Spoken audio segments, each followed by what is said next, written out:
तो भगवत हम स्वाध्याय कर रहे गोमटसार जीवकान ग्रंथ राज का जीव समास प्रवृत्ति के अंत में हम लोग आ चुके हैं।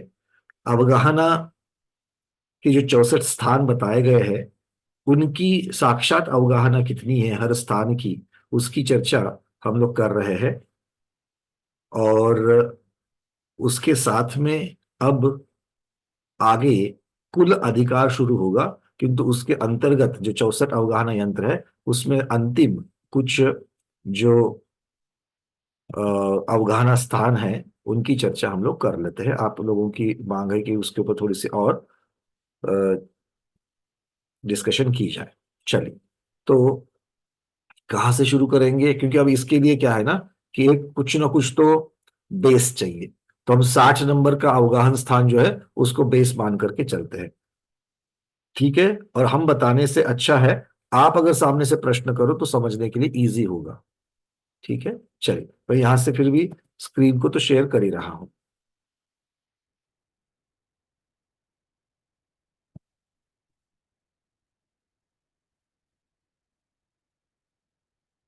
चैट में प्रश्न भी आ रहा है। अरविंद जी पूछ रहे गुणाकार के संख्यात का प्रमाण उससे भाजित करने वाली संख्यात से अधिक है क्या। हाँ, अब इसी के ऊपर चर्चा करेंगे, ठीक है। चलिए, तो ये क्रमांक 60 की चर्चा चल रही है। तो अब अरविंद जी आप ही ने प्रश्न पूछा था तो आप ही से शुरुआत करते हैं। तो आपको यहां से हम अनम्यूट कर रहे हैं, बोलिए। उसके बाद ये समझ हिमांशु। में नहीं आया कि ये जो भाजित करने वाली संख्या से ज्यादा है, जो एस से एस ज्यादा है, वो एग्जैक्ट पता नहीं चला। उसका अर्थ क्या होता है, चलिए यस। देखिए। हम लोग 59 नंबर की जो अवगाहना स्थान है उसको जरा एक बार देख लेना। 59 नंबर में क्या हो गया कि हमने संख्यात गुना 58 से संख्यात गुना 59 हुआ। तो वहां पर क्या हो गया कि घनांगुल के नीचे संख्यात को जो दो बार 58 में संख्यात रेस टू 2 था, तो वो दूसरा घात जो था उसका दूसरा घात निकल करके एक घात रह गया, मतलब घनांगुल का संख्यात्वा भाग रह गया। तो 59 की अवगाहना कितनी है, निवृत्त पर्याप्त पंचेंद्रिय की उत्कृष्ट अवगाहना कितनी हो गई, घनांगुल का उनका संख्यात्वा भाग, लगभग। ये हो गई। अब घनांगुल के संख्यात्व भाग को जब हम 60 में लेकर के आते हैं तो 59 और 60 के बीच में क्या रिलेशन है, तो 59 की जो अवगाहना है उसको संख्यात गुना करने से फिर 60 नंबर की अवगाहना मिल जाएगी। ठीक है। तो घनांगुल का संख्यात्वा भाग और उसको फिर संख्यात से गुणाकार करेंगे। तो अब तक की तरीके से कोई भी कह सकता है भाई संख्यात को संख्यात कैंसिल हो जाएगा और उत्तर घनांगुल आ जाएगा, ठीक है। ठीक है। ऐसा नॉर्मली लगता है किंतु यस। ऐसा नहीं है। क्यों? आचार्य भगवान यहां पर लिख रहे हैं कि जिस संख्यात से आप गुना कर रहे हो उससे जो भाजित करने वाला जो संख्यात था वो छोटा है। मतलब उदाहरण के लिए ले लेते हैं, अगर मान लीजिए घनांगुल को 10 से भाग दिया है और घनांगुल को 10 से ही गुणाकार करना है, ध्यान से सुनिए, घनांगुल को 10 से ही भाजित करना है और घनांगुल को 10 से ही गुणाकार करना है, तो क्या हो जाता, 10 को 10 कैंसिल होता और उत्तर घनांगुल आ जाता, यस। है ना। पर ऐसा हाँ। नहीं है। वो क्या कहते हैं, गुणाकार करने वाला जो संख्यात है वो बड़ा है। संख्यात मतलब संख्यात संख्या, तो 50 भी संख्यात है, 100 भी संख्यात है, 1000 भी संख्यात है। तो अगर मान लीजिए संख्यात वाली संख्या 100 है और भाजित करने वाली संख्या उससे कम मतलब 10 है, 10। ओके, तो ठीक है, 10 आएगा। हाँ। तो क्या होगा, तो 10। घनांगुल उत्तर नहीं आएगा, अब 10 घनांगुल उत्तर आएगा, या बराबर। घनांगुल गुना 10 ऐसा उत्तर आएगा। तो हम्म। अर्थ क्या हो गया, 10 को आप रिप्लेस गुना। करो संख्यात शब्द से तो उत्तर क्या आएगा, संख्यात घनांगुल उत्तर आएगा। क्लियर है। बराबर। हाँ, तो इसीलिए यहां पर आचार्य भगवान कह रहे हैं कि 60 नंबर का जो अवगाहन स्थान है, पर्याप्त त्रि इंद्रिय की उत्कृष्ट अवगाहना घनांगुल संख्यात घनांगुल है। तो संख्यात घनांगुल है, ये कैसे सिद्ध भी होता है, क्योंकि इसके पहले वाली जो 95 96 नंबर की जो गाथा है उसमें त्रिइंद्रिय जीव की उत्कृष्ट अवगाहना जो है वो कितनी दी तीन। गई थी।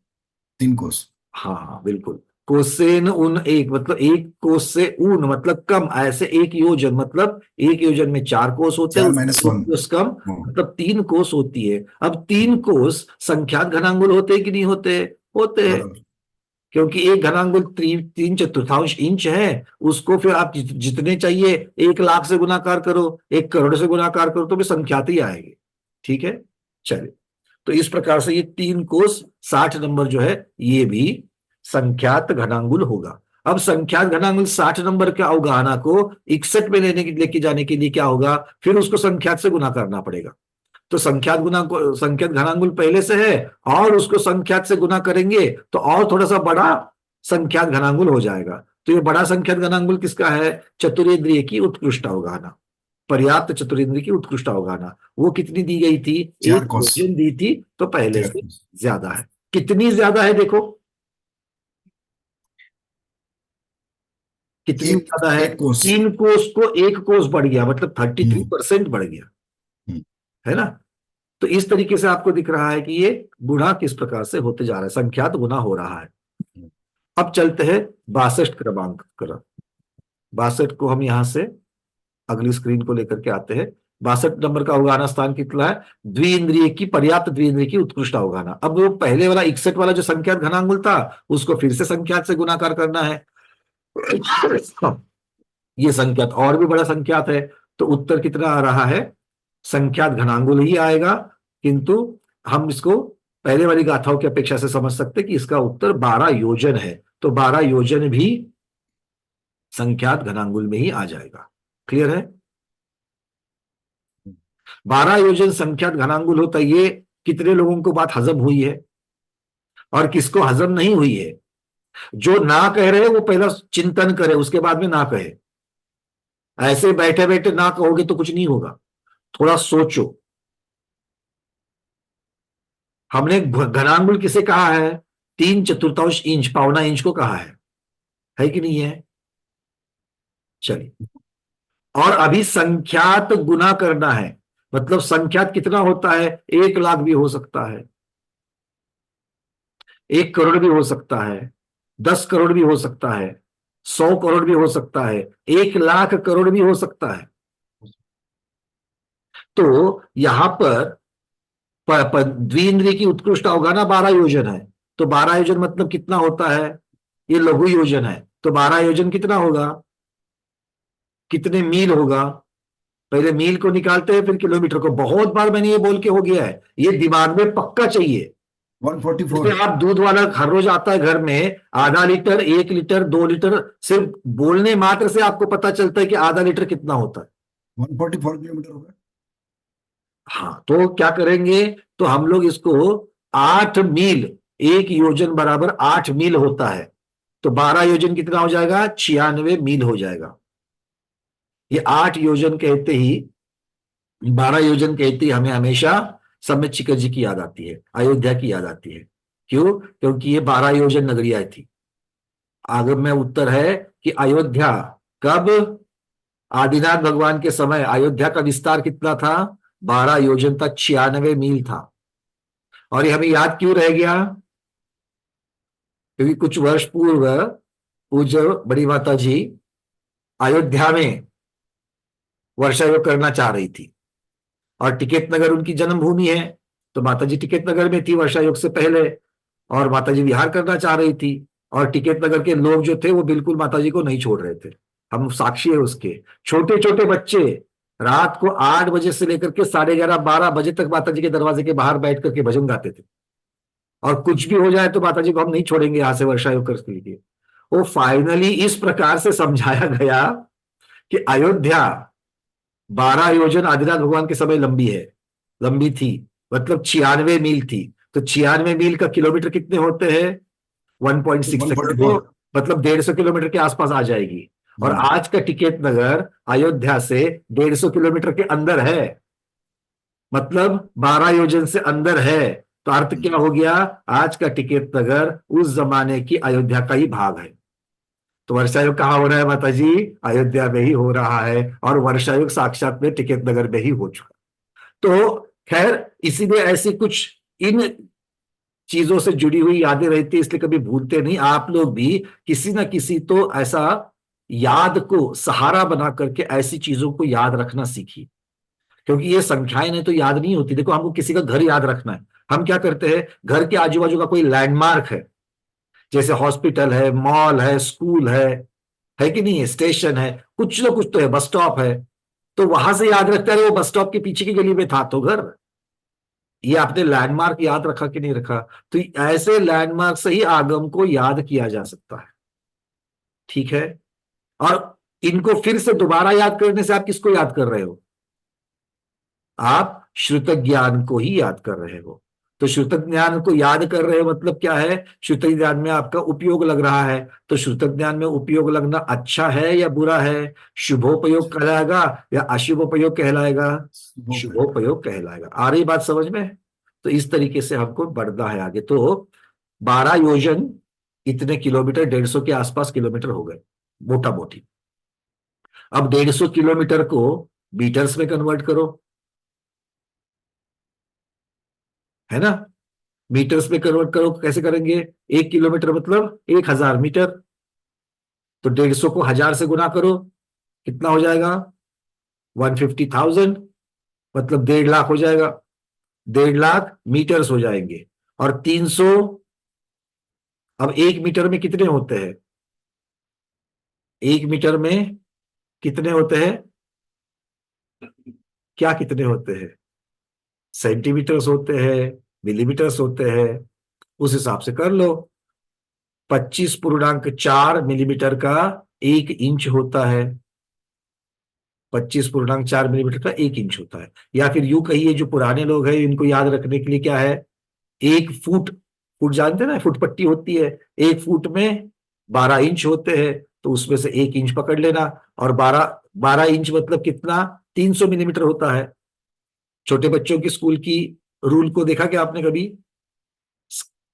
स्केल रहती है, वो स्केल 1 फीट की होती है, मतलब 12 इंच की होती है, तो उसमें 300 मिलीमीटर होते हैं। तो 300 मिलीमीटर के 12 इंच, 1 इंच का 25.4 मिलीमीटर्स, इस प्रकार से उतने किलोमीटर का निकालिए। कितना आएगा? संख्यात ही आएगा। कितना आएगा? संख्यात ही संख्या आएगी। क्लियर है? अरे भाई, समझ में आ रहा है कि नहीं आ रहा है? हाँ, ठीक है। चलिए, अब चलते हैं इस 62 को, 12 योजन वाले संख्यात घनांगुल को। तो संख्यात घनांगुल ये मोटा मोटी कहने के लिए हो गया। संख्यात घनांगुल मोटा मोटी हो गया। और 12 योजन एक्चुअल केवली भगवान ने देख करके हो गया। एक उदाहरण देते हैं। क्या है? हर रोज चाय जो है घर में, जिस प्रकार से चाय बनती है उसमें 1 चम्मच चीनी पड़ती है। 1 कप को 1 चम्मच चीनी पड़ती है। एक दिन मेहमान आ गए। अब वो मेहमान थोड़ी ज्यादा मीठी चाय के शौकीन थे, तो उनके लिए उन्होंने क्या बोला? थोड़ी ज्यादा मीठी चाय बनाना। तो श्रीमती जी ने क्या कर दिया?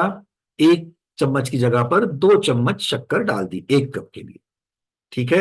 अब उन्होंने कितनी डाली है ये किसको मालूम है? श्रीमती जी को मालूम है।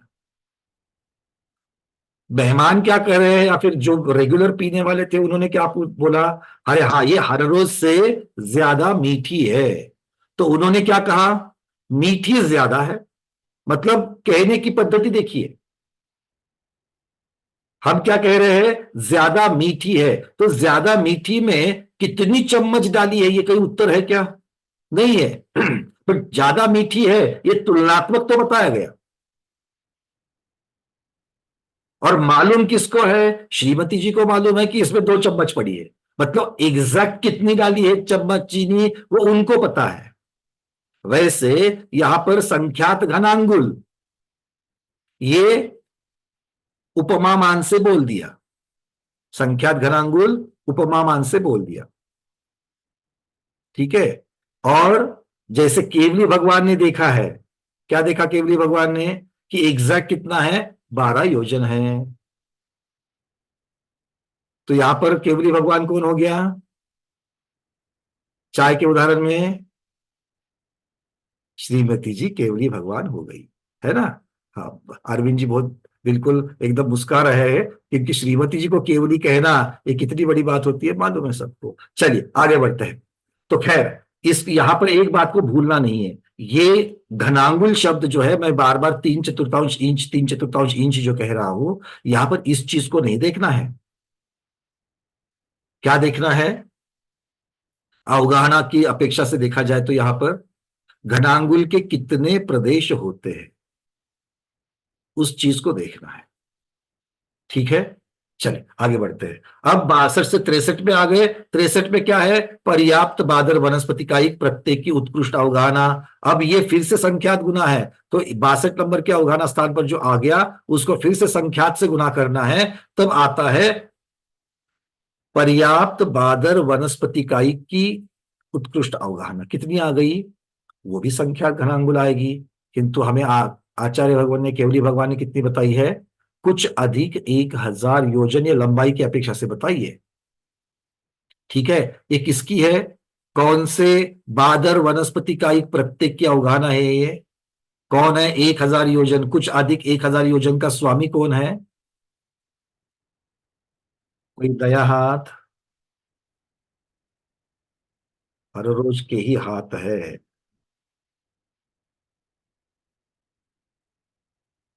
थोड़ा नया देखना चाहता हूं मैं। अब बहुत सारे लोगों के 200 की लॉगिन में सिर्फ 8 या 10 हाथ ऊपर आए हैं। भूल गए सब लोग। 1000 योजन से अधिक अवगाहना किसकी बताई गई है? कितने लोगों को लगता है महामत्स्य? वो हाथ ऊपर करे। जितने लोगों को लगता है महामत्स्य, वो लोग हाथ ऊपर करे। चंदा जवारिया दीदी का हाथ ऊपर है, और मीनाक्षी दीदी का हाथ ऊपर है, और कविता पाटनी दीदी का हाथ ऊपर है। चलो एक बात पूछ लेते हैं। मीनाक्षी दीदी, अनम्यूट किया है। कुछ अधिक 1000 योजन 63 नंबर की अवगाहना आ गई है, तो इसका स्वामी आपको कौन लगता है? महामत्स्य? मुझसे लगता है 1000 बाय 500 बाय 250। बट दीदी यहां पर तो किसकी चर्चा चल रही है? पर्याप्त बाद हाँ। वनस्पति कायिक प्रत्येक की उत्कृष्ट अवगाहना चल रही है। तो महामत्स्य वनस्पति कायिक है क्या? नहीं नहीं नहीं है। नहीं चंदा जवाहर दीदी, महामत्स्य वनस्पति कायिक है क्या? नहीं है। कविता दीदी, नहीं है। है ना? नंबर को याद नहीं रखना है भाई, बात किसकी चल रही है वो देखो। और जिन्होंने झट से अपना हाथ नीचे कर दिया, बहुत अच्छा लगा, क्योंकि आप उस तरीके से आपका उपयोग लगा हुआ है। पद्म, कमल याद आ रहा है कि नहीं आ रहा है? अरे सामने तो चार्ट नहीं। है आपके। चार्ट में तो दिखाया, देखो सामने। है कि नहीं है? तो पद्म अर्थात कमल, कमल का जो पौधा है, वो कितना है? वो उतनी, उसकी उत्कृष्ट अवगाहना कही जा रही है। कहा देखा है कि इतना कमल बड़ा, नहीं इतना बड़ा कमल देखा है? कभी नहीं देखा। नहीं नहीं। क्यों, कभी देखा है कि नहीं देखा है? अच्छा, विवक्षित कथन चल रहा है। जो जो ना कह रहे हैं वो इस भव में नहीं देखा ऐसा कह रहे हैं, और जो हाँ कह रहे हैं वो पहले भवों में देखा करके कह रहे हैं। है ना? दोनों के उत्तर सही है। क्या है ना, अब स्याद्वाद अनेकांत अच्छी तरीके से हमें समझ में आ रहा है, इसलिए आपके उत्तर कौन सी अपेक्षा से लेने हैं ये भी अब समझ में आ जाता है। ठीक है ना? आपने ऐसे ही बताया था ना। हाँ, पिछले भवों में कहा देखा था? स्वयंभू रमण। कनकमाला दीदी कह रही ऐसा, मतलब उदयपुर के पीछे वाली गली में होगा कहीं तो स्वयंभू रमण समुद्र। है ना? नहीं, चलो ठीक है। करेक्ट। चलो 64 नंबर, अंतिम। पर्याप्त पंचेंद्री की उत्कृष्ट अवगाहना। अब ये 63 नंबर की जितनी अवगाहना है उसको संख्यात से गुना करना है। तो ये कितनी आ जाएगी? 1000 गुना 500 गुना 250 योजन, इसकी जो बन जाएगी, उस प्रकार की अवगाहना यहां पर पर्याप्त पंचेंद्री, ये महामत्स्य की अवगाहना है। ठीक है, चलिए बहुत बढ़िया। क्लियर है सब लोगों को? ये विषय सबको क्लियर हो रहा है? तो इस प्रकार से ये 64 अवगाहना। अरविंद जी क्लियर है? कुछ कहना है? चलिए पूछिए।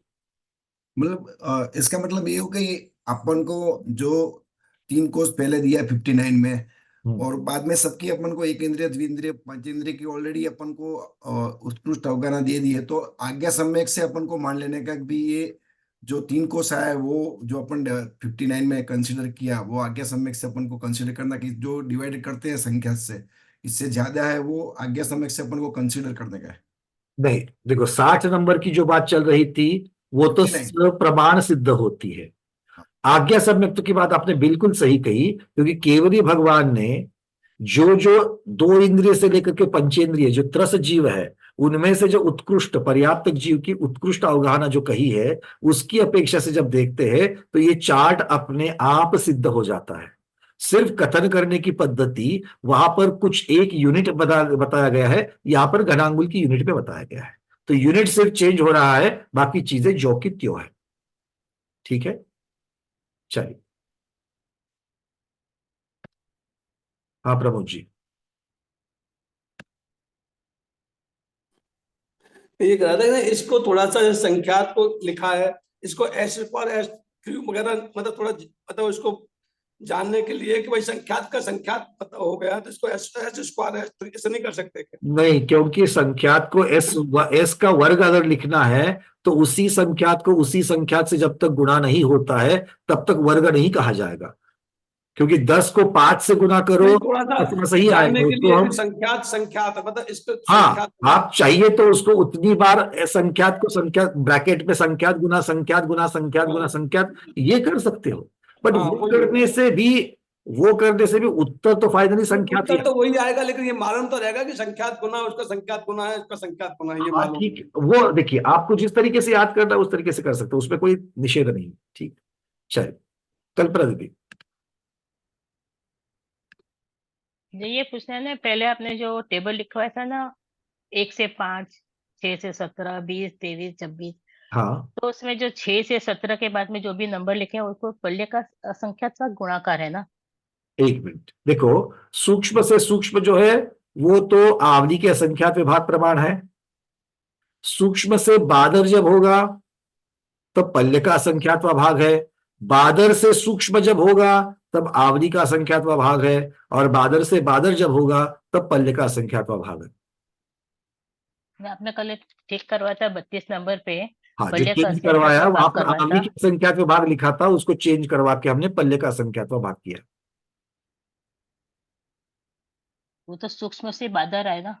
तो सूक्ष्म से बादर आएंगे तो पल्ले का असंख्यात्वा भाग आएगा, क्योंकि आप बादर में आ रहे हो। जब भी बादर में आ रहे हो तो हमेशा पल्ले का संख्यात्वा भाग, जब भी सूक्ष्म में जा रहे हो आवली का संख्यात्वा भाग। हाँ ठीक है। ठीक है, चलिए। हाँ इसके लिए भी हमने एक उदाहरण के साथ लिया था, देखो आप देख सकते हो उसको। एक पीडीएफ का पेज जो है हमने उदाहरण के साथ में लिया था उसको। मेरे ख्याल से, एक मिनट अनम्यूट कर रहा हूं मैं आपको, मैं बता दूं कहां पर था। बिल्कुल शुरुआत में था वो, एक 100 नंबर की गाथा में जहां पर 64 अवगाहना यंत्र बताया गया है, वहीं पर था। तो आपने जो 6 से 17, अच्छा वो अपने को समझ रहा है, सूक्ष्म से बादर हाँ, पे ये 101 नंबर की गाथा है ना, गुणकार और अधिकार का प्रमाण। देखो मैं यहां से आपको स्क्रीन शेयर कर रहा हूं, हाँ ये वाले पेज में दिखाया देखो। सूक्ष्म से सूक्ष्म और बादर से सूक्ष्म, तो जब सूक्ष्म में आ रहे हैं, टारगेट जब सूक्ष्म है तब आवली का संख्यात्वा भाग, और टारगेट जब बादर है, फिर सूक्ष्म से बादर में आ रहे हो या बादर से बादर में आ रहे हो तो पल्ले का असंख्यात्वा भाग। जी जी, ठीक, समझ। चल।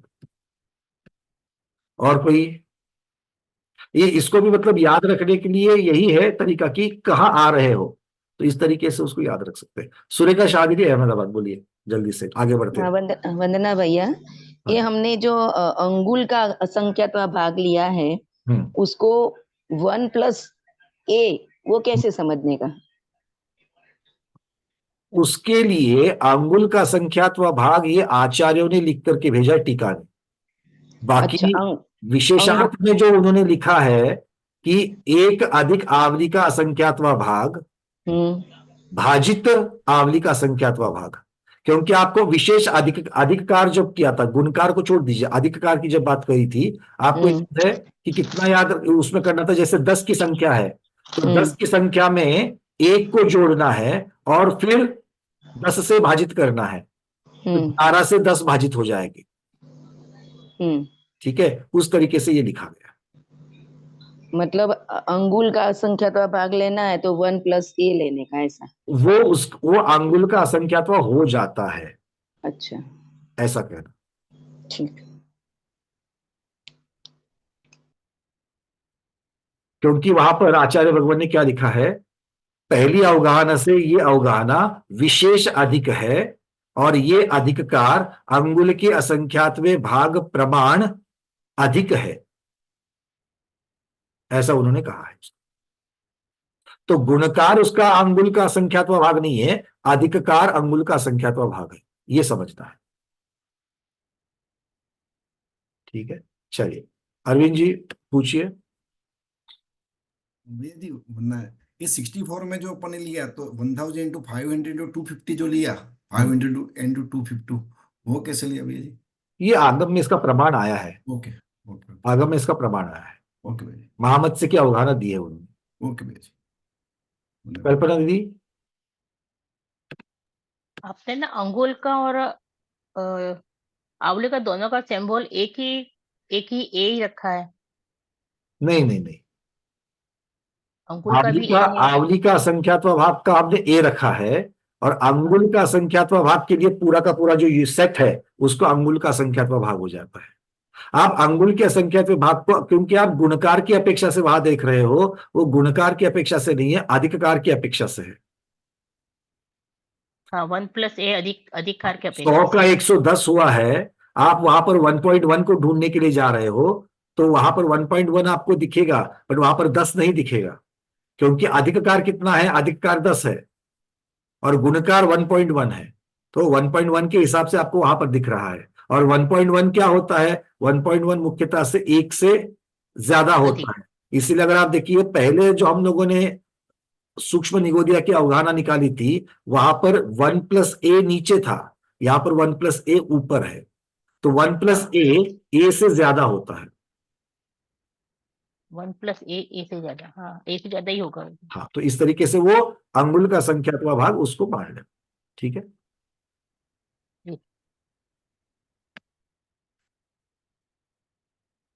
चलिए आगे बढ़े, कुल अधिकार में चले। अरविंद जी आपका हैंड रेस है, हाँ बोलिए। सॉरी भैया जी, हाँ नहीं अरे कोई ये बात नहीं, आप अच्छे प्रश्न जो टेबल में लिखा है अपन ने, ये जो महामत्स्य की 1000 योजन लिखा है, और अपने 64 में जो 1000 इंटू 500 250 लिखते हैं, तो यहाँ फिर 1000 अपन लिखे हैं, तो वो क्रॉस नहीं हो जाएगा? चार्ट पे नीचे बोल रहे हैं आप। हाँ हाँ हाँ, चार्ट जो है वो गाथा की अपेक्षा से बना है, और गाथा में 1000 योजन कहा गया है, और 1000 योजन उसकी सिर्फ लंबाई है। ओके ओके ऑन 1000 योजन उसकी सिर्फ लंबाई है, तो उससे ओके कंफ्यूजन क्या होता है, इसके पहले की अवगाहना जो छोटी है वो कुछ अधिक 1000 योजन कही गई है, यस और अब बाद वाली अवगाहना बड़ी होनी चाहिए, तो वो आप वहां पर सिर्फ 1000 योजन कह रहे हो, तो वो कंफ्यूजन नहीं होना चाहिए। इसलिए उस पर वहां पर अवगाहना का मतलब लंबाई, चौड़ाई और मोटाई, ये तीनों भी आ जाएगी उसमें, इन तीनों का प्रमाण इसलिए वहां लिखा है। नीचे चार्ट जो है वो गाथा के अनुसार सिर्फ लंबाई की अपेक्षा से है। ठीक है, ये फर्क। ठीक, वंदन भैया। हाँ कुसुम दीदी। हो गया भैया, अभी मेरा भी यही डाउट हो रहा था कि वो भी 1000 वजन कुछ अधिक है, और पंचेंद्रिय का भी एक है, तो उनका घनफल, लंबाई, मोटाई सब है, इनकी खाली हाँ, लंबाई। बिल्कुल क्लियर हो गया, वहां पर मेरे को भी यही डाउट मन में। पद्म की सारी डायमेंशन, 3 डायमेंशन को मिलाकर के 1000 योजन। हाँ हाँ हो गया क्लियर, ठीक रेखा हो दीदी। गया। नहीं, वही था अभी। पर इस अरविंद भाई साहब ने अभी मैंने अच्छा है आपको ये प्रश्न आ रहे हैं, पर इसके बारे में चर्चा उस गाथा में हमने पहले से करके रखी थी जब ये चार्ट समझाया तब। ठीक तो है, वो 1000 गुणिला 500 और 250, वो कैसा लिया है, क्या वो प्रमाण दिया है वो वैसा? आगम में प्रमाण आया है उसका, हाँ हाँ हाँ। आगम में प्रमाण आया करके एज इट इज लिखा है, आज्ञा सम्यक को। ठीक है, तो लंबाई और अवगाहना, इन दोनों में क्या, लंबाई में क्या सिर्फ लंबाई लिया, और अवगाहना में? देखो एक है लंबाई, दूसरा है आकार मान। आकार मान कितना है, आकार मान में 3 डायमेंशन आएगी ना, क्योंकि हम जब खड़े हो जाते हैं या बैठते हैं तो आकाश में क्या सिर्फ लंबाई घेरते हैं, नहीं, आकाश में लंबाई, चौड़ाई और मोटाई तीनों भी घेरते हैं, लेंथ तो अवगाहना और में हाइट तीनों भी हो जाती है ना, तो इसीलिए वो है आकार मान, आकार में। आकार मान होते हैं। ठीक है, चलिए अब इसके आगे वस्तुमान है, बट वस्तुमान की चर्चा यहाँ पर नहीं है। ठीक है ना, वस्तुमान मतलब वो ठोस कितनी चीज है, इसके ऊपर हो जाता है। चलिए डॉक्टर शैला दीदी, अंतिम प्रश्न, उसके बाद में हम चलेंगे महत्वपूर्ण गाथा की तरफ। नहीं बट एक गाथा और बाकी है, वंदना भैया जी, अवगाहना की, बोलिए। एक बार फिर से अंगुल के असंख्य भाग को बताना कैसा, जो एग्जाम्पल कैसे गणित कैसे उसमें आपको अभी यहाँ पर मैं गणित नहीं समझा सकता हूँ, वहां पर एक ही चीज को समझ लेना, वो जो दिया है उसको, उसका अर्थ अंगुल के असंख्यात भाग, इसीलिए उसको हमने हमेशा पहले से साइड में निकाल निकाल करके बताया है, ताकि वो मतलब वो उसको जो कैंसिल होने के लिए इजी हो जाएगा। ठीक है, वो जो कट करा है उसको वहां पर समझना है कि अंगुल का असंख्यात हाँ भाग बस। बिल्कुल, वो एग्जैक्टली ऑपोजिट होता है। पहले नीचे की संख्या बड़ी थी, अब ऊपर की संख्या बड़ी है। ओके। ठीक है, चलिए अब इस अवगाहना अधिकार का समारोप करते हुए आचार्य भगवान एक गाथा दे रहे हैं, महत्वपूर्ण गाथा है। चलिए उस गाथा को यहां से पहले आपको दिखा देते हैं। 112 नंबर की गाथा है, उसमें एक दो खुलासे बहुत महत्वपूर्ण हो रहे हैं।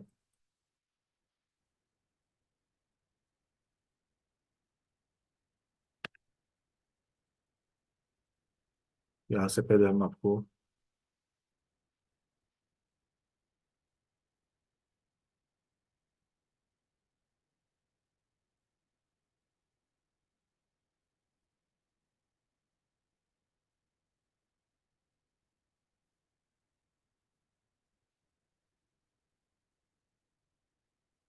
चलिए यहां पर जो अब तक के 64 अवगाहना स्थान बताए गए थे, तो यंत्र में उत्कृष्ट और जघन्य, ये दो अवगाहना के स्थान बताए गए थे।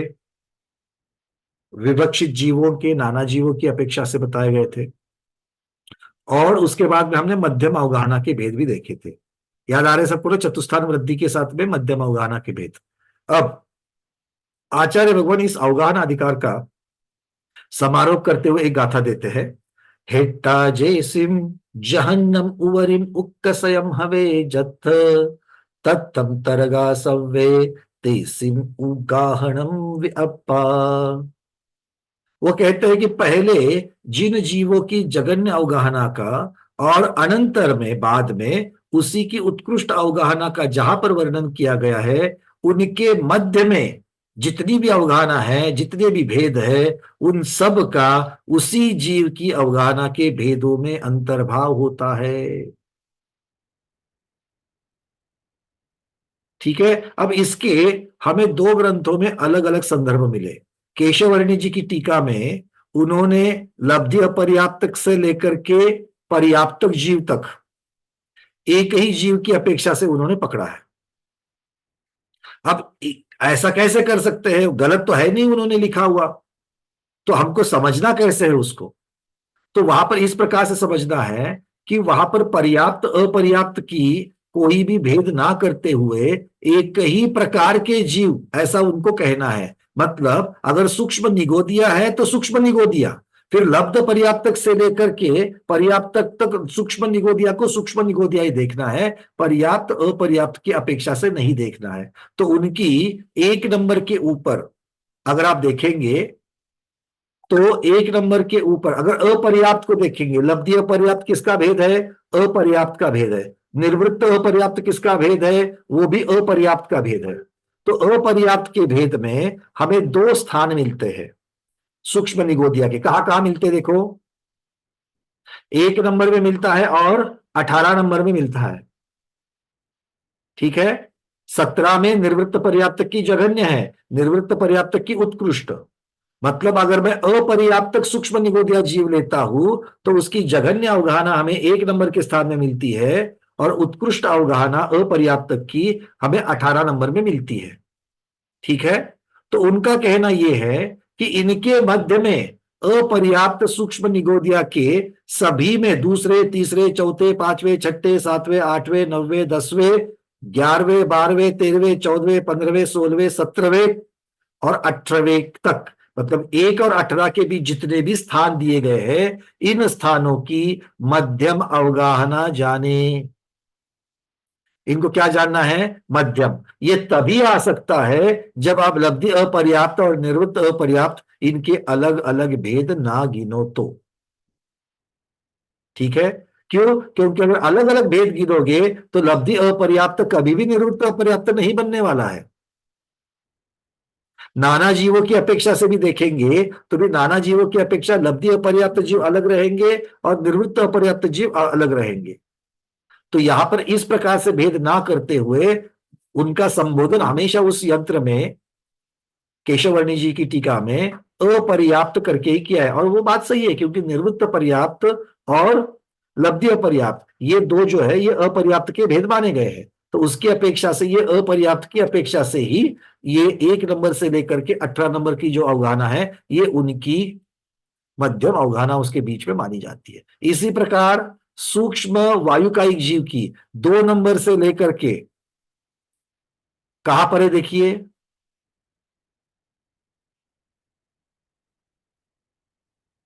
21 नंबर में होगा। ठीक है, तो 2 नंबर और 21 नंबर इनके बीच में 19 अवगाहना स्थान बन जाते हैं। इसके बीच में 19 अवगाहना स्थान बनते हैं। पहले के कितने बने थे? 1 और 18 के बीच में 17 स्थान बनते हैं।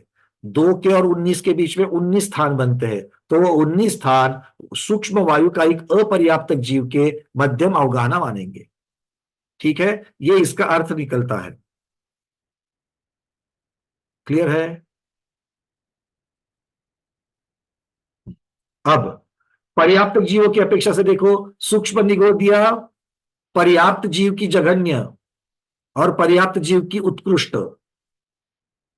अब पर्याप्त जीव की जघन्य 17 नंबर में दी है, जिसको हमने निवृत्त पर्याप्त कहा था, वो पर्याप्त की जघन्य है। तो 17 नंबर में सूक्ष्म निगोदिया की पर्याप्त की जघन्य है और 19 नंबर में पर्याप्त की उत्कृष्ट है। तो 17 से 19 के बीच में 18 नंबर जो है वो पर्याप्त जीव की मध्यम अवगाहना हो जाएगी। लॉजिकल है, बिल्कुल तर्क से समझने के लिए कोई हमें दिक्कत नहीं आ रही है। 17 में अगर जघन्य अवगाहना होगी, 17, 18, 19 तीनों भी सूक्ष्म निगोदिया की अपेक्षा से है, तो 17 में जघन्य है पर्याप्त की, 19 में उत्कृष्ट है, तो 18 में मध्यम होगी ही होगी। तो ये बिल्कुल समझने में कोई भी दिक्कत यहां पर नहीं आती। बात समझ में आ रही है? सबको क्लियर हो रहा है? इसी प्रकार से बाकी सब जीवों में लगा देना।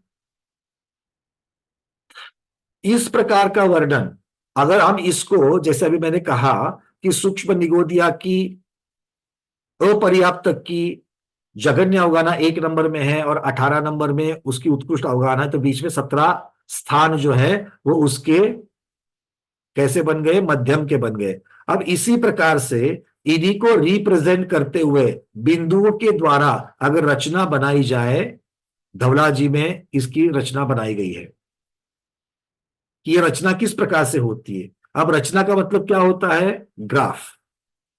तो ग्राफ में अवगाहना बढ़ती जाती है, कम होती जाती है।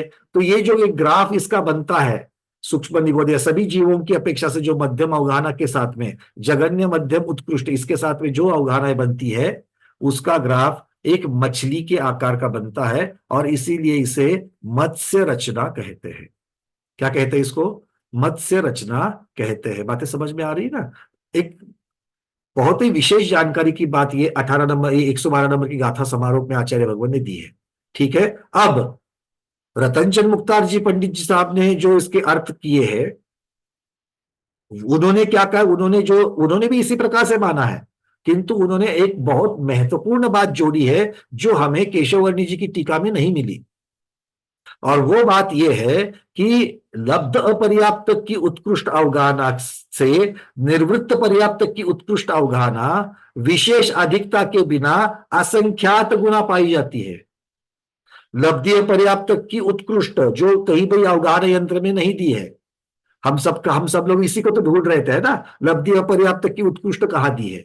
तो लब्धि अपर्याप्त की उत्कृष्ट अवगाहना उससे निर्वृत्त पर्याप्त की उत्कृष्ट अवगाहना असंख्यात गुना ज्यादा है।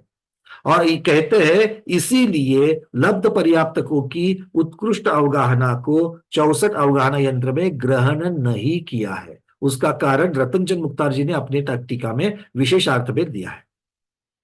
ठीक है, और केशववर्णी जी ने उसका कैसे किस प्रकार से किया है? लब्धि अपर्याप्तक निवृत्त अपर्याप्तक ऐसा कोई भेद ना करते हुए अपर्याप्तक पर्याप्तक इस प्रकार से उन्होंने भेद किए हैं। तो अपर्याप्तक के लब्धि अपर्याप्तक की जघन्य और निवृत्त अपर्याप्तक की उत्कृष्ट, इसी को उन्होंने अपर्याप्तक की जघन्य और उत्कृष्ट मानी है। और निवृत्त पर्याप्तक की जघन्य और पर्याप्तक की उत्कृष्ट, इसी को उन्होंने पर्याप्तक की जघन्य और उत्कृष्ट माना है। ठीक है, तो खैर ये इस प्रकार से है। कहने की बात यह है कि जघन्य और उत्कृष्ट, इनके बीच में जितने भी अवगाहना के भेद होते हैं उतने मध्यम अवगाहना के भेद माने गए हैं। ये महत्वपूर्ण बात यहां पर आती है। हमने इसका खुलासा जानने के लिए कम से कम 6-7 वक्ताओं के, जिसमें मुनि महाराज भी है, कोई आचार्य भगवान भी है, कोई विद्वान पंडित जी भी है, इनके अलग अलग सबके प्रवचन हमने सुनने का प्रयास किया। किसी ने भी, एक ने भी 112 नंबर की गाथा के ऊपर ज्यादा प्रकाश नहीं डाला है। हमें कोई विशेष जानकारी, बहुत सारे इसमें तो, और अच्छे अच्छे वक्ताओं के द्वारा जो बहुत बड़े बड़े मुनिराज है, उनके भी हमने प्रवचन देखे, पर 112 पर किसी ने ज्यादा प्रकाश नहीं डाला है। तो जितना टीका में उत्तर आ गया है उतना ही मैंने आपको बता दिया। और इससे मेरी इस गाथा से मेरी एक उलझन बड़ी सुलझ गई कि केशव वर्णी जी की टीका और रतनचंद मुक्तार जी की टीका, इनमें जो मैं आज तक संबंध नहीं लगा पा रहा था। क्यों? क्योंकि केशव वर्णी जी ने कहीं पर भी निवृत्त पर्याप्तक ये शब्द नहीं लगाया, और रतनचंद मुक्तार उन्होंने पर्याप्तक अपर्याप्तक इस प्रकार से दे दिया, 64 अवगाहना का यंत्र। और रतनचंद मुक्तार जी ने, उन्होंने हम लोगों ने जैसा किया, क्योंकि वो समझने के लिए इजी पड़ रहा है कि ये निवृत्त पर्याप्तक है, वो लब्धि अपर्याप्तक है, तो इस तरीके से समझने में इजी हो रहा है। नहीं तो फिर बीच बीच में अगर अवगाहना आ जाएगी, अरे ये अपर्याप्तक की अवगाहना से पर्याप्तक की जघन्य अवगाहना छोटी कैसे हो जाएगी, ऐसा विचार मन में आकर के कंफ्यूजन नहीं होता रतनचंद मुक्तार जी के हिसाब से। तो वहां पर वो दोनों के साथ में संबंध बिल्कुल यहां पर बन गया है। क्यों? कि अपर्याप्तक के दो भेद, लब्धि अपर्याप्तक और निवृत्त अपर्याप्तक, इसकी अपेक्षा से केशव वर्णी जी ने उत्तर टीका में आधार लिया है, और रतनचंद मुक्तार जी ने दोनों को अलग अलग रखते हुए पूरी टीका बनाई है। ठीक है, चलिए। तो इस प्रकार से ये 112 नंबर की। हाँ कुसुम दीदी, आप कुछ कहना चाह रही हो? अनम्यूट किया है। नहीं भैया जी, मैं ये पूछ रही थी कि जघन्य अवगाहना और उत्कृष्ट अवगाहना, जो जितने मध्यम अवगाहना के आ रहे हैं जो भेद, वो एक जीव की अपेक्षा समझे क्या? अभी आपने पहले बताया था। एक जीव की अपेक्षा नहीं होगा, तो वो अलग है, वो अलग है, वो अलग है। क्योंकि अगर आप एक जीव की अपेक्षा से देखेंगे तो हम पंचेंद्री का उदाहरण लगा देते हैं। पंचेंद्री की अपेक्षा से अगर मैं ले लूंगा तो लगाइए हमारी पंचेंद्री की जघन्य अवगाहना, और दूसरा कोई पंचेंद्रीय जीव है उसकी जघन्य अवगाहना, एक चीज तो नहीं होगी, बिल्कुल अलग अलग हो सकता है, अलग हो सकता है। तो इसीलिए हम इसी प्रकार से कहेंगे कि भाई कैटेगराइजेशन किस प्रकार का है। पंचेंद्रिय मतलब पंचेंद्रिय की अपेक्षा से चलना, वहां पर मनुष्य देव ऐसा, फिर वो मार्गणा वहां पर नहीं लगेगी। सिर्फ इंद्रिय मार्गणा की अपेक्षा से और पर्याप्ति की अपेक्षा से ये सारा वर्णन अवगाहना का किया गया है। क्यों? क्योंकि ये लॉजिकल भी है, ये तार्किक भी है, क्योंकि किसी भी जीव का आकार शरीर की अपेक्षा से लिया जाएगा, संसारी जीव का, और शरीर के आकार के लिए इंद्रिय और पर्याप्ति दो ही मुख्य आधार है, उसी की अपेक्षा से बनेगा। ठीक है, चलिए मीनाक्षी दीदी। हाँ मीनाक्षी, जो सूक्ष्म निगोदिया जीव तीसरे समय में उसकी जघन्य अवगाहना होती है, तो पहले और दूसरे समय में उसकी मध्यम में आ जाएगी ना अवगाहना? नहीं, देखो आप लब्धि पर्याप्तक की बात कर रहे हैं कि निवृत्त पर्याप्तक की बात कर रहे हैं? लब्धि पर्याप्तक की जघन्य तीसरे समय में ही होगी। हाँ, ठीक है। और पहले और दूसरे समय में मध्यम होगी ना? वो उसके पहले हो जाएगी, मध्यम में आ जाएगी उसकी, बिल्कुल मध्यम में आएगी, क्योंकि उससे उत्कृष्ट वाली तो कभी और आगे आने वाली है। तो जघन्य से बड़ी, इसका मतलब ही मध्यम में आ जाएगी। बिल्कुल ठीक, ये आप इस प्रकार से तर्क लगा सकते हैं। पर यहां पर समय की अपेक्षा, अवस्थाओं की अलग अलग, कौन से समय में आप हो, काल के हिसाब से ये इसका कैटेगराइजेशन नहीं है, ये आकार क्षेत्र की अपेक्षा से है। मतलब काल की अपेक्षा की जगह क्षेत्र की अपेक्षा से ये पूरा अवगाहना यंत्र बना हुआ है।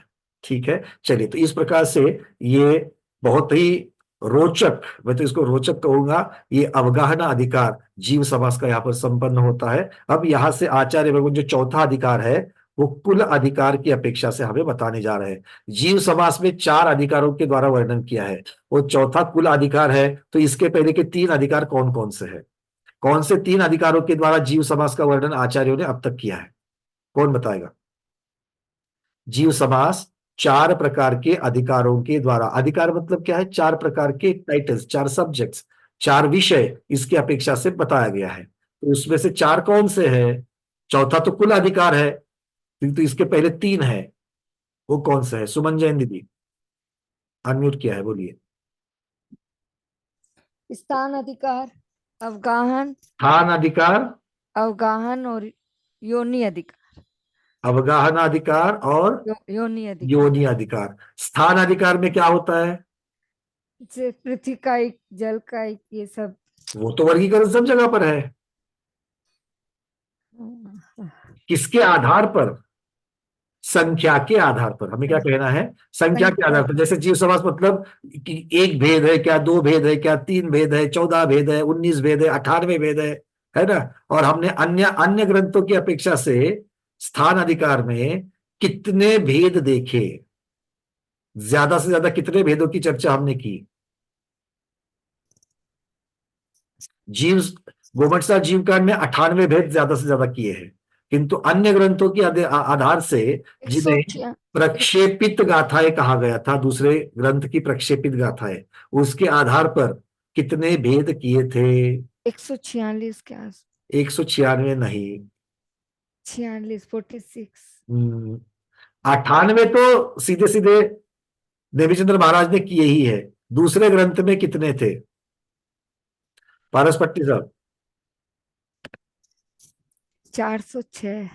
पारस पट्टी साहब का एक फायदा एक रहता है, वो है ना, व्याकरण की त्रुटियां सुधारने के लिए उनको पीडीएफ की एक एक लाइन को पढ़ना पड़ता है, एक एक शब्द को पढ़ते हैं, और इसीलिए उनका डबल अभ्यास हो जाता है ना? तो पारस जी, आपको मैंने यहां से अनम्यूट किया है, बताइए कितने कितने भेद होते हैं? अनम्यूट हो रहा है क्या?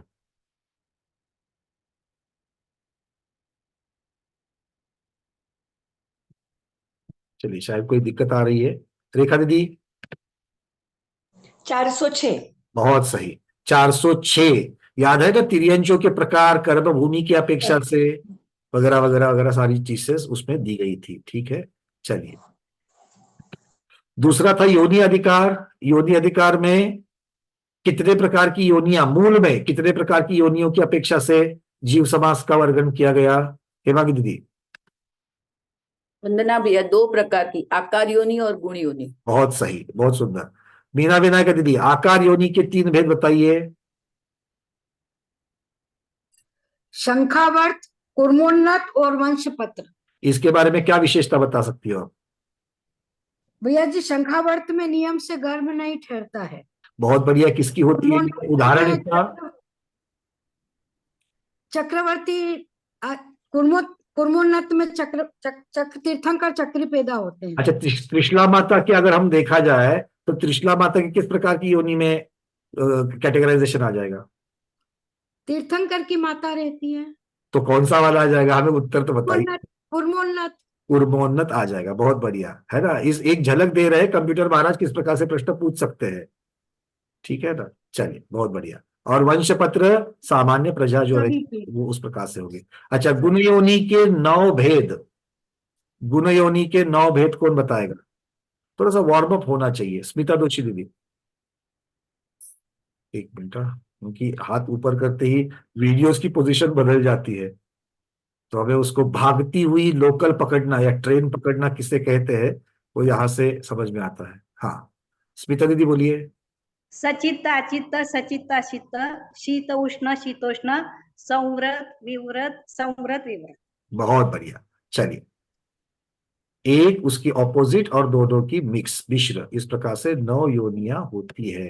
ये योनि अधिकार में गया। तीसरा कौन सा अधिकार था? तीसरा अधिकार,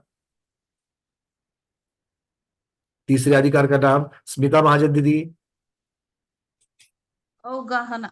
अवगाहना अधिकार। बहुत बढ़िया। चलिए, और अब चौथा अधिकार है कुल अधिकार। ठीक है, तो कुलाधिकार भी इसे कहा जाएगा। उसकी गाथा सबसे प्रथम आ रही है 113 नंबर की गाथा। देख लेते हैं आचार्य भगवान क्या कह रहे हैं।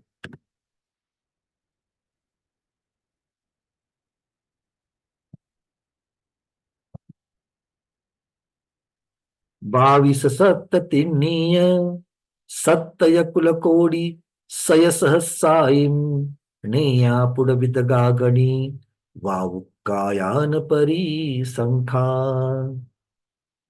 कह रहे हैं 22 लाख। अब ये लाख शब्द कहां पर आ गया? लाख क्यों कह रहे हो? वहां पर तो 22 लिखा हुआ है ना? देखो आगे सय सहसाइम पहले चरण का अंतिम शब्द है। सय सहसाइम, सय मतलब शत और सहस्त्र, शत सहस्त्र मतलब कितना होता है? 100,000।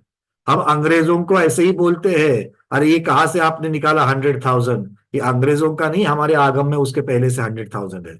ठीक है, लक्ष्य तो बाद में आ गया संस्कृत में, प्राकृत में 100,000 ही है।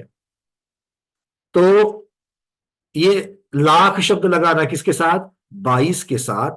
सत्त यानी 7 लाख, तिन्नी यानी 3 लाख, और अगेन सत्त मतलब 7 लाख। ये क्या है? ये कुल कोड़ी, कुल कोटिया है। ये कुल कोटिया है। कुल कोटि, कुल कोटि का अर्थ होता है वर्गीकरण। ठीक है, कोटि का अर्थ यहां पर करोड़ नहीं लेना है, यहां पर कोटि का अर्थ क्या लेना है? वर्गीकरण। तो कुल के आधार पर वर्गीकरण करके जीव समाज बन जाते हैं। अब ये 22 लाख, 7 लाख, 3 लाख और 7 लाख ये किस किसके हैं? तो आचार्य भगवान कह रहे हैं आगे, नेया पुड़विद गागणी वावुकायान परी संखा। पुड़वी, उसके बाद में पृथ्वी इकाई की कितनी बनी? 22 लाख। अप, अपकाई की अर्थात जलकाई की 7 लाख, अग्निकाई की 3 लाख, और अंत में वायुकायान मतलब वायुकाई की 7 लाख। ठीक है, अब प्रश्न ये होता है कि आचार्य भगवान सीधे बता रहे हैं कि किसकी कितनी कुलकोटियां, और इसमें भी सभी तो आए नहीं अभी। अगर हम एकेंद्रिय की बात करें तो इसमें वनस्पति इकाई का आए क्या? नहीं आए, आगे आएंगे। पहले जितने आए हैं उनकी चर्चा कर लेते हैं। ठीक है, तो शब्द आता है कुल कोटिया। तो कुल किसे कहा? कुल शब्द का अर्थ अब तक, जब तक जहां पर जाति और कुल की चर्चा चलती है, जाति माता की तरफ से मिलने वाली वंश होता है और कुल पिता की तरफ से मिलने वाला वंश, किंतु वो वाला अर्थ यहां पर नहीं है। जैसे जाति शब्द कर्म की अपेक्षा से नाम कर्म में जाति शब्द इंद्रियों के साथ लग जाता है, वैसे कुल शब्द यहां पर अलग हो जाता है। यहां पर कुल किसे कहा? तो आचार्य भगवान व्याख्या दे रहे हैं, जिन पुद्गल स्कंधों से बने शरीर को जीव धारण करता है, उन पुद्गल स्कंधों के भेद को। अब पुद्गल के स्कंध, तिर्यंश भी औदारिक लेने वाला है, मनुष्य भी औदारिक लेने वाला है, एकेंद्रिय तिर्यंश भी वही लेने वाला है, मच्छर भी औदारिक ही लेने वाला है, पंचेंद्रिय घोड़ा भी औदारिक ही लेने वाला है। फिर फर्क कैसे करे? पुद्गल स्कंद की बात करो तो ये वाली हो गई, तो आगे कहते हैं नहीं, तो शरीर के आकार आदि जो भेद जिनकी वजह से बनते हैं, किसकी वजह से? तो उन पुद्गल स्कंधों से, मतलब जिन पुद्गल स्कंधों से रूप रस वर्ण गंध की अपेक्षा से अपने अपने लक्षणों के साथ में, अपने अपने गुणों के साथ में, उन जिन पुद्गलों से घोड़े का शरीर बनता है, उन्हीं पुद्गलों से गाय का शरीर नहीं बनता, उन्हीं पुद्गलों से मनुष्य का शरीर नहीं बनता। बात समझ में आ रही है? अब मनुष्यों में भी जब हम रूप रस गंध वर्ण की बात करेंगे तो मनुष्यों में फर्क देखो कितने हैं। क्या सबके वर्ण समान है? अरे 2 सांवलों में अंतर होता है, 2 गोरों में अंतर होता है कि नहीं होता है? और नील वर्ण का किसको देखा है क्या? हरित वर्ण का किसको देखा है क्या? आजकल नहीं दिखे, किंतु पहले तो तीर्थंकर हो ही गए हैं। पार्षनाथ भगवान मरकत मनितम तन सुंदर है कहा उनको, नीलमणि के समान। रक्त वर्ण के समान और तप्त स्वर्ण के समान। तप्त स्वर्ण के समान 16 तीर्थंकर हुए। नील, श्वेत, हरित और रक्त, ये 4 वर्णों के 2-2 तीर्थंकर हुए, मतलब 8 और 16 24 तीर्थंकर बन जाते। तो इस प्रकार के वर्णों के द्वारा भी एक बड़ा सुंदर वर्ण इनका रीम ऋषिमंडल यंत्र के इसमें आ जाता है ये। और ये आगम में बहुत सुंदर प्राचीन ग्रंथों में भी ये वर्णन है तीर्थंकरों की जो शरीर आदि की बात होती है। देखो एक बात समझ लेना, आगम में पूजन किस किस प्रकार से करने के लिए बताया गया है। आगम में तीर्थंकरों की पूजन किस प्रकार से करने के लिए कहा गया है? द्रव्य, क्षेत्र, काल और भाव की अपेक्षा से करने के लिए कहा गया है। तो तीर्थंकर भगवान की द्रव्य से पूजन कैसे करेंगे? वो तो अष्टद्रव्य तो सभी जगह चढ़ेंगे। द्रव्य का अर्थ ये होता है कि तीर्थंकर भगवान का शरीर, जिन पुण्य परमाणुओं से उनका शरीर बना था वो उतने ही थे, भक्तामर में बोल दिया। तो उन पुण्य परमाणुओं के साथ में मतलब द्रव्य की वहां पर पूजा आती है। उसी के साथ में जैसे भगवान के साथ में पुद्गल द्रव्य भी होता है, जैसे अष्टप्रात्याहार्य है जो उनके सानिध्य से पुनित माने गए हैं। अष्टप्रात्याहार्य को सिर्फ पुद्गल की तरफ से अगर पुद्गल द्रव्य की अपेक्षा से देखेंगे एकांत हो जाएगा, क्योंकि इन्हीं अष्टप्रात्याहार्यों को वीतराग 46 गुणधारी भगवान के 46 गुणों में 8 गुण तो यही बन जाते हैं। जिन गुणों को अनंत चतुष्टय के साथ में उनकी तुलना करके रखा गया है, तो क्या वो कम महत्वपूर्ण है? नहीं, वो महत्वपूर्ण कम नहीं है। उसके द्वारा भी पूजन होगी क्षेत्र की अपेक्षा से। क्षेत्र की अपेक्षा से पूजन तीर्थंकरों की कैसे करेंगे? तो तीर्थंकरों के जो पंच कल्याणक नगरियां होती है, गर्भ, जन्म, तप, केवल ज्ञान और मोक्ष कल्याणक, ये जो क्षेत्र है उन क्षेत्रों की अपेक्षा से तीर्थंकरों का पूजा की जा सकती है। सामान्य रूप से, अभेद रूप से आर्यखंड में तीर्थंकर होते हैं, विशेष रूप से, भेद रूप से विदेह क्षेत्र, भरत क्षेत्र और ऐरावत क्षेत्र के आर्यखंड में होते हैं। और फिर वहां से वे और भी भेद करेंगे तो अयोध्या, पुंडरीकिनी नगरी आदि आदि नगरों में उनके जन्म होते, तो ये क्षेत्र की अपेक्षा से हो जाएगा। काल की अपेक्षा से कैसे करेंगे? तो तीर्थंकर भगवंतों के पंच कल्याणकों की जो तिथियां होती है, उन पंच कल्याणकों की तिथि की अपेक्षा से उन तीर्थंकरों की पूजन करना। जैसे हम लोग जो जो तीर्थंकरों की तिथि आती है कल्याणक की, हम लोग उनको स्मरण तो करते हैं, उनको भावना भाते हैं और हम लोग स्तुति करते हैं उनकी। तो इस प्रकार से वो भी पूजन हो जाएगी। और भाव अर्थात जिन भावों से वो वीतराग बने, जिन भावों से उन्होंने राग द्वेष और कर्मों का नाश करके वो गुणवान बने, उन भावों की पूजा, साक्षात उस पर्याय की पूजा, वो क्यों पूजा के योग्य है, उन कारणों की पूजा, ये भाव पूजा में आ जाएगी। तो इस प्रकार से अलग अलग तरीके से चर्चा होती है। तो यहां पर द्रव्य की अपेक्षा, जब अपने द्रव्य मतलब यहां पर मटीरियल जो पुद्गल वर्गणाओं की अपेक्षा है, उनकी अपेक्षा से यहां पर कुल की चर्चा चल रही है। ठीक है, तो मनुष्य के कुलों में कैसे कैसे होंगे? वर्ण की अपेक्षा, गंध की अपेक्षा, रस की अपेक्षा। मनुष्यों को भी रस रहता है, मालूम है ना? मनुष्यों को भी टेस्ट रहती है। हर एक के शरीर की टेस्ट अलग होती है। आज्ञा सम्यक तो सही ले लेना, ठीक है। हाँ, जाकर के किसी को काटने की जरूरत नहीं है, ये मीठा है कि कड़वा है देखने की जरूरत नहीं है। तो आपके घर से फोन आ जाएंगे, भैया क्या सिखाया आज। इस प्रकार से अलग अलग। अच्छा, सिर्फ रूप रस गंध वर्ण, ये तो मोटा मोटी में बात हो गई। इनके कॉम्बिनेशन जब बनते हैं तो तभी तो हमको एक कैटेगरी से बढ़कर के और अलग अलग कैटेगरीज दिखती है। मतलब घोड़े में काला घोड़ा, ब्राउन कलर का घोड़ा, सफेद घोड़ा, बौना घोड़ा, ऊंचा घोड़ा, ये अनेक घोड़े के ही कितने सारे भेद हो जाएंगे। हम लोग उनको नस्ल कहते हैं। ये कौन सी नस्ल का है, अरबी घोड़ा है, कैसा है, क्या है, ये सारी चीजें बनती है ना। गायों में भी काठियावाड़ी वगैरह गाय इस प्रकार से बहुत फेमस है।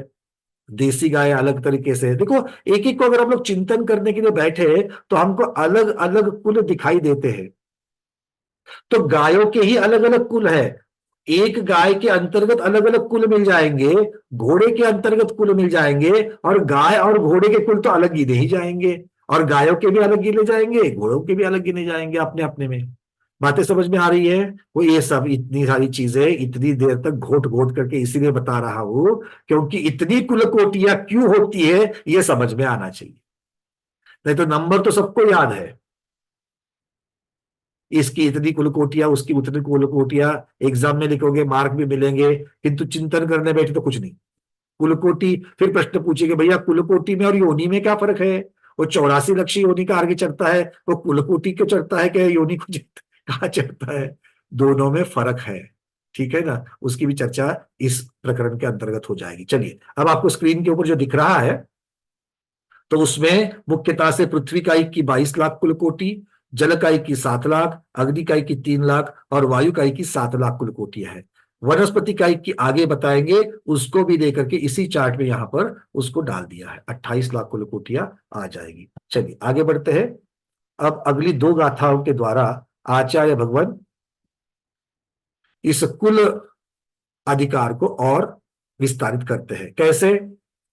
कोडीसय सहसाइम सत्तट्ट नवय अट्ठविस्साइम बे इंदिय ते इंदिय चौरिंदिय हरिदकायणम अद्ध तेरस बारस दसयम कुल कोडि सद सहसाइम जलचर पक्षिम चौपय पुर परिसप्पेसु नवम होती। अब कह रहे हैं 114 नंबर की गाथा में देखना, उसके जो पहले चरण में कितनी कुल कोटियां होती है और दूसरे चरण में किसकी होती है ये बताया है। तो बेइंद्रिय, तेइंद्रिय, चौरेंद्रिय और हरित कायानम, सीधा सीधा अर्थ समझ में आ रहा है। द्विइंद्रिय, त्रिइंद्रिय, चतुरेंद्रिय और हरित कायानम मतलब वनस्पति कायिक कितनी कितनी है? कोटि सयस सहस्राइम, कोटि शत सहस्त्र है, कितना? 7 8 मतलब 7 8, आगे लिखा है नवय अट्ठविसाइम,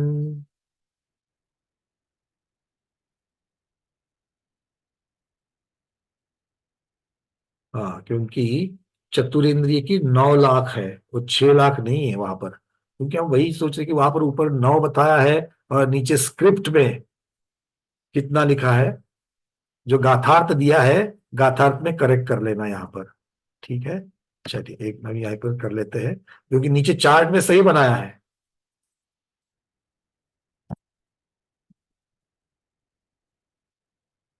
द्विइंद्रियों की 7 लाख, त्रिइंद्रियों की 8 लाख, चतुरेंद्रिय की 9 लाख और वनस्पति कायिक की 28 लाख 28 ये कह गया है, ठीक है। चलिए फिर से इसको स्क्रीन को शेयर कर लेते हैं। देखो गाथार्थ में करेक्ट कर लिया है, द्विइंद्रियों की 7 लाख, नीचे भी। अब ये द्विइंद्रिय, त्रिइंद्रिय, चतुरेंद्रिय क्या कहलाते हैं? विकलेंद्रिय। तो विकलेंद्रिय के चार्ट में 7 8 और 9 ये 3 डाल दिए। और हरित कायानम की 28 कुल कोटियां, 28 लाख जो है वो पीछे वाले इसमें चार्ट में आई थी। आगे क्या कहते हैं? अद्ध तेरस बारस दसयम कुल कोटि सद सहसाइम, अर्थात अर्ध 13 में से आधी कम कर देना, मतलब कितने हो जाएगी? 12.5, ठीक है। अर्ध 13 का 13 का आधा नहीं करना है। अर्ध 13 का अर्थ क्या किया है? 13 में से आधा, आधा लाख मतलब 50,000 कम करके 12.5 लाख हो जाएगी।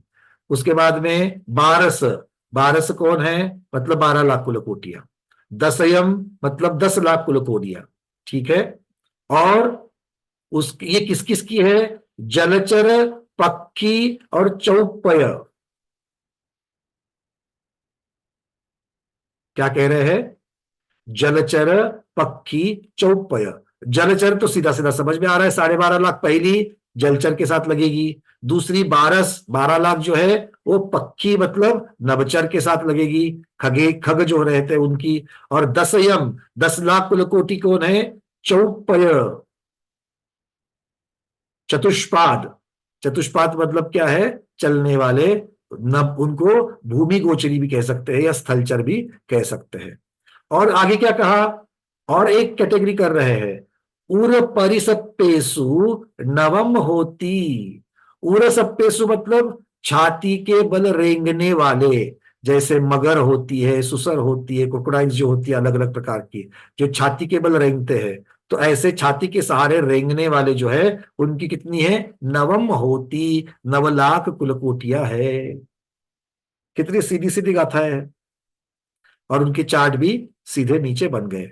ठीक है, विकलेंद्र की 7, 8, 9 हो गई।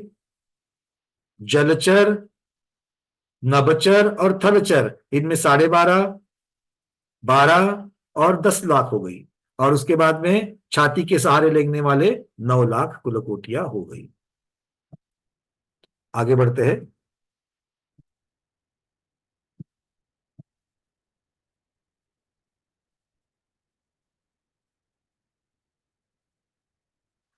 अगली गाथा 116 नंबर गाथा और 117 नंबर गाथा। छप्पंचाधियवीसम 12 कुल कोटि सद सहसाइम सुर नेर इय नराणम जहाकमम होतिम नेयाणी एयाय कोडि कोडि सत्ता नौदिय सद सहसाइम पन्न कोडि सहसा सव्वम गिनम कुलानंत। अब सुर, सुर अर्थात 116 के दूसरे चरण में देखिए कौन कौन किसकी किसकी बता रहे हैं। सुर मतलब देव, देव की कितनी है? 26 लाख।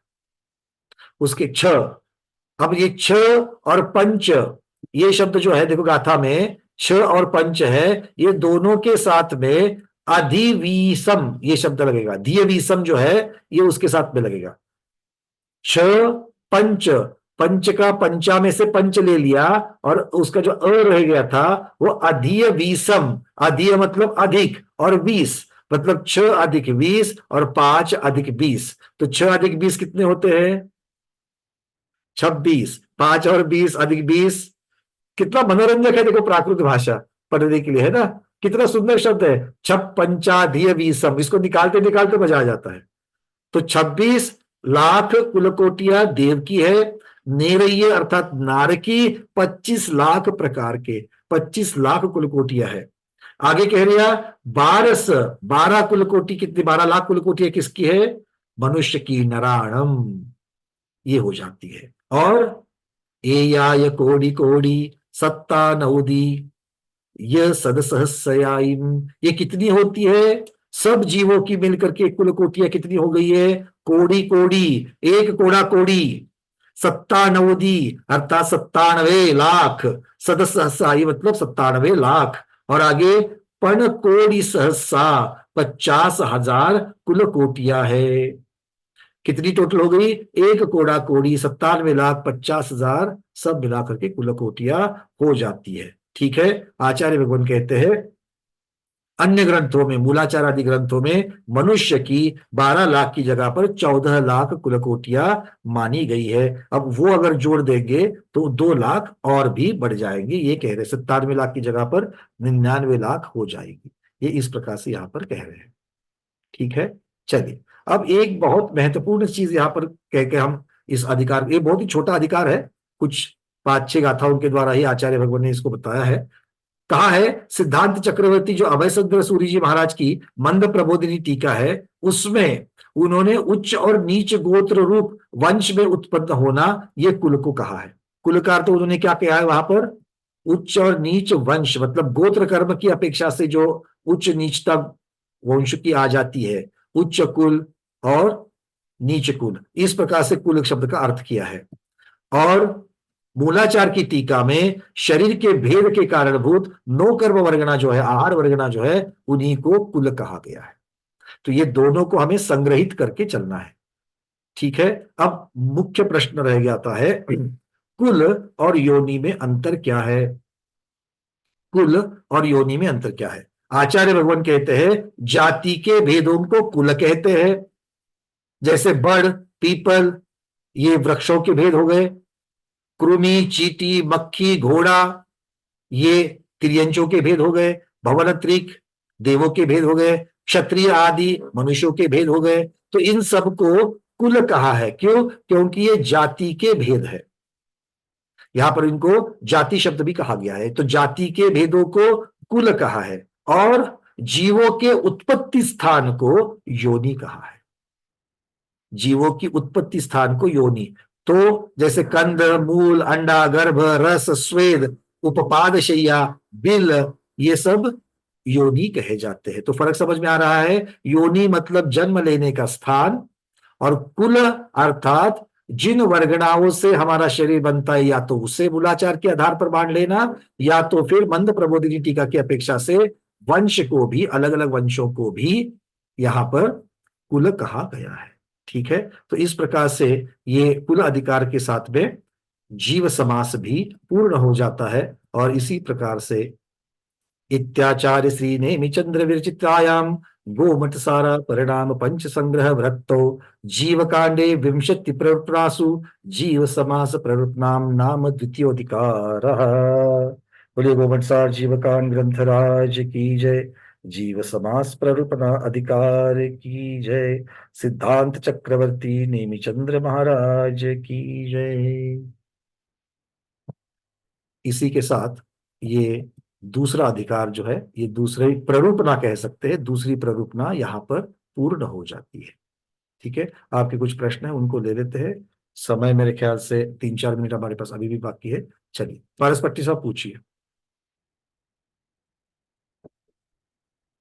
भैया जी, ये गाथा 113 में जो जल काय लिए हैं, किस सब से लिए आप? पुडविद गगने लिखे है ना? पुडविद, पुडवी, एक मिनट मैं गाथा को निकालता हूं। आप सिर्फ अपशब्द के बारे में वहां पर सीधे सीधे शब्द नहीं आ रहा है, एक मिनट है ना? पुडवी, और उसमें इदग, अग्नि, तो गा गनी में से अग्नि तो मिल रहा है, और उसके पहले पुडवी, अब बचा सिर्फ द और ग, ये रह गया। तो इदग, वी जो है, पुडवी का जो वी है, उसमें ई दग, इदग, ये अप के साथ में, इसको जल का ई के साथ में लगा। अच्छा, इदग, इदग शब्द हो जाएगा क्या? उदक, उदक शब्द होता है ना, उदक जल को कहते हैं। तो ये इदक, उदक। आपके 115 में गाथा में आपने जो लिखा है, उसमें आपके 9 की जगह 6 हो गया, 6 की जगह हाँ, वो हमने चेंज कर 6 हो गया।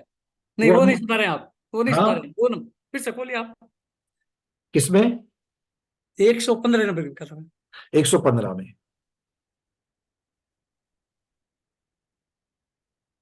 हाँ जी।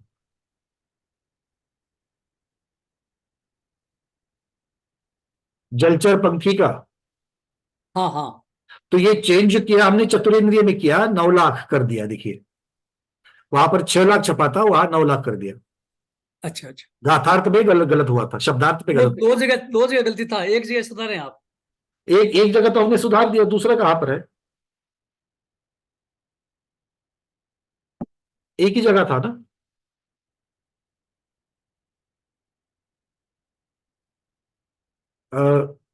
अंजलि दीदी कहीं दूसरा कहीं है, कहाँ है? और रेंगने वाले जो लिखा है ना, छाती पर रेंगने वाले, वहां पर भी 6 लाख लिखा हुआ है। हाँ, वो भी नवम होती है, वो तो वो भी वहां पर भी ठीक है। 115 की गाथा में ही है। चलो उसको भी चेंज कर देते हैं एक बार।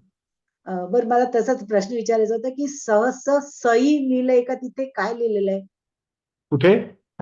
सहस्त्र लाख, तुम्ही सहस्त्र हजार म्हणाला ना तिथे? सदस्य साइम, साइम, हाँ सदस्य। आप देखिए वो शब्द अलग अलग हो जाएगा। सदसहस्र, सद मतलब शत, सहस्र मतलब सहस्त्र। अब वो जब जा रहा है, पहले उसके शब्द जो है उसके हिसाब से वो चेंज होगा। अच्छा, ठीक है। मैं वैसे प्राकृत का कोई विद्वान नहीं हूं, बट जितना समझ में आ रहा है उतना मैं आपको बता रहा हूँ। प्रमोद जी पूछिए। नहीं, मैं ये कह रहा हूँ कि जैसे अभी बाद में जो टीकाएं आई उसमें कौन कौन उन्होंने वंश लिया है, पहले वाले में वो इतना डिफरेंस मतलब उनके चिंतन में है, तो ये बिल्कुल अपोजिट हो गया ना। क्या है ना कि तभी व्हाट्सएप, पारस, जिनवानी कुछ था नहीं, और बहुत सारे संघों को चर्चा करने के भी साधन कम होंगे। तो ऐसा समझ लेना कि जो गुरु परंपरा से जो ज्ञान आया है, वो उस प्रकार से उन्होंने अपने अपने आगे बढ़ाया। उन्होंने कहीं पर भी अपने मन से वहां पर वो चीज नहीं डाली है। ठीक है, लेकिन जहां अब से भी आ दोनों रहा है, तो देखिए सीधी बात है, गोत्र कर्म के बारे में भी जब चर्चा करते हैं तो गोत्र में उच्च गोत्र नीच गोत्र इसकी जब चर्चा करते हैं तो नारकियों को नीच गोत्र कहा दिया, तिर्यंज को नीच गोत्र कहा दिया, और बहुत सारे ग्रंथों में नीच गोत्र का अर्थ यह कह दिया कि जहां पर रत्नत्रय की परंपरा नहीं है उसे नीच गोत्र कहा दिया।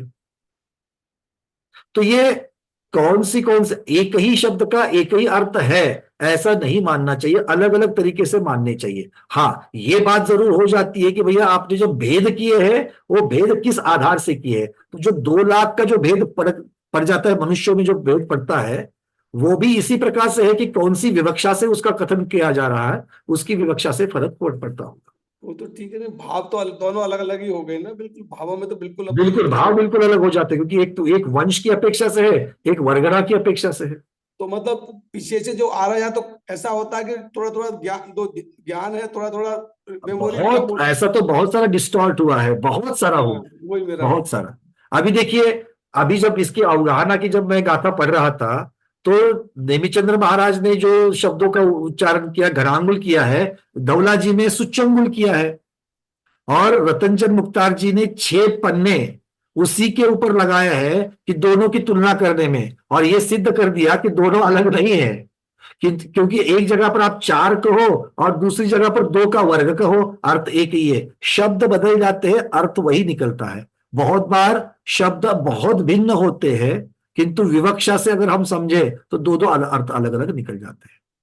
ठीक है, हाँ, पर कहीं ना कहीं तो एक ही अर्थ सही होगा, बट आज हमारे पास वो कोई जानने के जरिया नहीं कथन की विवक्षा से है तो वो तो चलो ठीक है, लेकिन कहीं कहीं तो बिल्कुल अपोजिट दिखता है, वो मेरा मतलब कह रहा था। अभी यहाँ पर विवक्षा की अपेक्षा से, क्योंकि आप संख्या तो नहीं बदल रहे हैं, संख्या नहीं क्योंकि बदल, अगर आप आहार वर्गणा की अपेक्षा, नौकर्म वर्गणा की अपेक्षा से भेद करो और वंश की अपेक्षा से भेद करो, क्योंकि अगर आप वंश, क्योंकि घोड़ा और इसके अंतर्गत तो भैया वंश तो हमें समझ में आते हैं क्योंकि अपने ज्ञान का विषय है थोड़ा बहुत, अरबी घोड़ा है, ये है, वो है, वो है, वो है। किंतु जिस प्रकार से स्पेसीज छोटी छोटी होती है, जैसे सूक्ष्म स्पेसीज है, क्योंकि वो भी सारी इसमें आ गई, या फिर मान लीजिए कि जैसे एकेंद्रीय स्थावर पृथ्वी का आदि की जो भेद है, अब उनमें किस प्रकार से आप वंश की बात करोगे, उसमें किस प्रकार के आप तो मतलब फर्क तो डेफिनेटली पड़ेगा, डेफिनेटली फर्क पड़ेगा। इसीलिए जहां जहां जो जो भेद है वो हम अपनी साइड से जो प्राप्त हुआ उसको आगे बढ़ाने का काम कर सकते हैं, बस ना किसी को काटेंगे ना किसी को अपनी साइड से जोड़ेंगे। चलिए मीनाक्षी दीदी पूछिए। पंचम गुण स्थान वाले तिर्यंश होंगे, वो भी नीच गोत्र के वाले कहलाएंगे क्या? अनुवृत्ति कभी भी नीच गोत्री नहीं कहलाएगा, क्योंकि अगर आप इस प्रकार से जहां पर, क्योंकि बिना रत्नत्रय के, बिना सम्यक दर्शन के तो 5वां गुण स्थान होगा ही नहीं, तो वो तो नीच से उच्च में आ जाएंगे। अच्छा, जन्म की अपेक्षा नीच और बाद में कर्म की अपेक्षा से उच्च कहलाएंगे। और मनुष्य के 12 कोटि और दूसरे ग्रंथ में 14 भी है ना? मूलाचार का वो लिख दिया ना, उस पर पीडीएफ में डाल दिया, उसको 2 लाख की फर्क पड़ती है। ठीक है, चलिए अंजू पांड्या दीदी, अंतिम प्रश्न। वंदना भैया जी, यही प्रश्न था कि मनुष्य की तो 14 लाख कुलकोटि होती है ना। अब ये चिंतन आना चाहिए, बहुत बढ़िया चिंतन करो, 14 लाख कहाँ से हो जाएगी, कैसे कैसे 14 लाख हो जाएगी, इसके ऊपर चिंतन जरूर कर सकते हैं। कुछ कुछ तो हिंट्स हमने दे दी, जितना दिमाग में आ रहा था उतना, सारी तो हम सब लोगों को नहीं मिलेगी क्योंकि वो तो केवल ज्ञान का विषय है। बट हम लोग देखो, चेहरे पट्टी, चेहरे के हिसाब से भी अगर आप लगाओगे तो चेहरे कितने प्रकार के चेहरे हैं, अगर आप नाक के हिसाब से चलोगे तो नाक के कितने प्रकार हो जाएंगे, अफ्रीकन, इंडियन, एशियंस का नाक, चाइनीज का नाक, अमेरिकन का नाक, बहुत लंबा, फिर लंबे में और थोड़ा सा टेढ़ा, फिर टेढ़ा ऐसे नहीं और साइड में टेढ़ा, अरे कितने प्रकार नाक के ही हो जाएंगे, है ना। आंखों के हो जाएंगे, कान के हो जाएंगे, अलग अलग बहुत। अब देखो आकार के हिसाब से वैसे जो संस्थान बताए गए वो तो सिर्फ 6 संस्थान है, बौना संस्थान, वामी संस्थान, है ना, उस प्रकार से तो उसके भी कॉम्बिनेशन बन जाएंगे। तो ये वाली चीज है। हाँ प्रभु जी क्या कह रहे हैं? 14 लाख योनियां मनुष्यों की हैं, तो 14 लाख तो उसी से अगर देखा जाए तो उसी से भी निकल सकते हैं। बहुत मिल जाएगी, बहुत मिल जाएगी। और वंश की अपेक्षा से निकालो तो भी हो जाएगी, क्योंकि वंश तो और बढ़ती जाएगी इसी प्रकार से होगी। ठीक है, चलिए। आचार सार नामक का ग्रंथ है ना भाई साहब? आचार सार है ना? हाँ हाँ जी, इसमें बताया 42 से 45 नंबर की गाथा में इसका वर्णन आया है थोड़ा डिटेल, जो मनुष्य की 14 लाख आचार सार में उसका वर्णन आया है। जी। ठीक है, हम देख करके निकालेंगे, उसको भी जोड़ देंगे अगर कुछ और अलग मिल जाएगा तो। ठीक है, हम थोड़ा सा आजकल विस्तार से बहुत विस्तार हो रहा है, और बहुत गुरुओं से हमें ये आ रहे कि बहुत विस्तार मत करो, नहीं तो सबका मिला करके एक बनाओ क्या, उसको जो अलग अलग है उसको अलग अलग ही रखो। ठीक है, चलिए आगे बढ़ते। तो इसके साथ में गुरुओं के श्री चरणों में बारंबार नमोस्तु वंदामि इच्छाकार करते हुए आज के स्वाध्याय को यहीं पर संपन्न करते हैं। जैनम जयतु शासनम, जैनम जयतु शासनम, जैनम जयतु शासनम।